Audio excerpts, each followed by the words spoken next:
Okay, here's Monroe Go Monroe, a Chevy truck that hauls around Ford parts. Okay, there's your manifold, date C6AE, that's 9425-GS.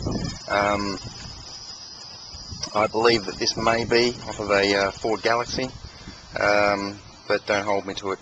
It apparently is the correct numbers matching manifold for the engine, but I'm not sure.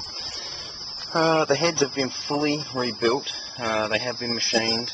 However, they're all covered in surface rust. They were wrapped in plastic, and the moisture doctor got to them. I wasn't even any wiser because of the fact that they were sitting in a pile of thousands of car parts. But they would need collets popping out, springs cleaned, the whole head redone again. Not so much done again, but a good clean up, and re-let the valves in. Feed a few monkeys some bananas and you'll be sweet. Not really, but yeah, it's a bit of work involved, but the basics of them have been done. But whether it's pitted underneath the valves, I really can't tell because I don't have a spring compressor. Crank, same thing, has been machined. I think from memory he said it was 20 thou over. It may have to go to 30 if it's pitted. Any of the crank's pitted anywhere where it's been machined, but I just cleaned that section up there. He may get away with linishing it. To be honest, I'd say no, but you never know. You never know your luck. So I'm just going to clean up this bit here, and I would say you could give it a crack at linishing it first, but I'd say it may be pitted by now. Block, once again, it's been redone. Tried to get in here before. I've got a main cap under there, which I was trying to get another video organised, and so everything's been done to the engine. New Welsh plugs are in.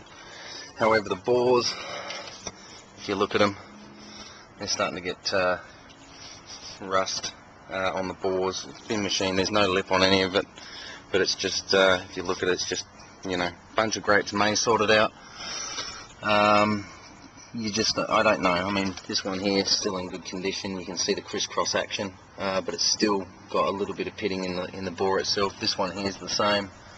It's just in certain sections. I think you can see the crisscross action in there where it's been honed. Same there, but at the top it's got bits of rust there. Now, which side are we looking for? The number. What have we got here? Murphy's Law, isn't it? Okay, I'm going to drop this thing down on its guts.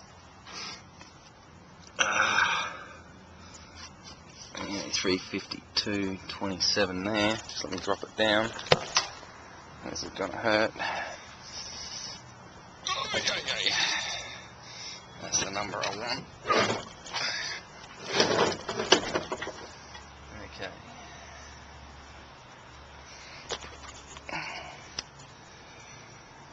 Alrighty, so we've got that section there. I've got to flip the motor over to get the front number. Okay, we've got C6ME. Is that a C6? I'll let you decipher that. It looks like a C6ME.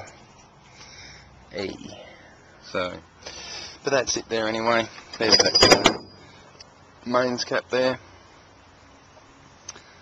So all the mains caps are there, all the con rods are there, no pistons. Obviously he was going to order those. Water pump, just the occasional bits and pieces here and there. We've got the original valve covers, but there, you've got the stuff going on here, there, whatever you want to do with them. It's got a box full of parts here and there. Where are they at? It's got the sump. No carby. Yeah, there's basically, I mean, you will be buying parts for this engine. I can safely say not all the push rods are there. I think I did count enough. I'll just say that the engine needs some extra bits and pieces. Bell housing, flywheel, and 4-speed if you're going to go that way. There's a guy, like I said, down in Clearwater that has a top loader. It's not a bullnose, but it's a top loader, bell housing, flywheel, backing plate, pedal setup and transmission support for the gearbox, heap of other stuff. What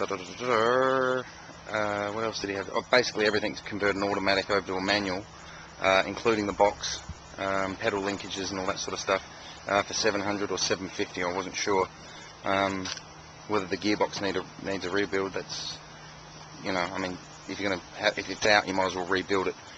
If Sean wants to rip the guts out of it and go for it, but Sean, if you're going to be doing this, I think it would need remachining where it needs to be done. If you think you can clean this crank up, I mean, the worst spot is probably this end one here. I'll try and zoom so you can get it. That's probably even a better one there. So, but that's basically it, fellas. It's the whole engine that was remachined, but it's just got shitloads of surface rust on it. I'd just redo it all over again and be done with it. Mainly the heads. I mean, the bores, I think you pretty well run a bunch of grapes down it and you'll be safe. Heads, on the other hand, I would just pull them apart. It doesn't take long to lap them in, especially considering they're all sealed at the moment. So you'll still have a good seal there. And, you know, then you're left with pistons and all sorts of stuff. You could probably even stroke the piss out of it. So that's pretty well written on the engine. I'll find the rest of the parts that, basically it's a sump and it's full of every nut and bolt that came off the engine. There are parts missing that I did notice. There's no alternator. I think the brackets are there for it, for alternator and stuff like that, but don't hold me to that. I know there's a shitload of bolts. So there's your engine. You can even take it back home, flog it off and get yourself a Windsor, do whatever you want to do. So, but if you want me to catch up with that fella with the top loader and all the big block stuff, I think it came off of a 390 is what he's saying, but he's advertising it as 390, 428, all that sort of stuff, so it sort of bolts up to everything. So there you go, boys.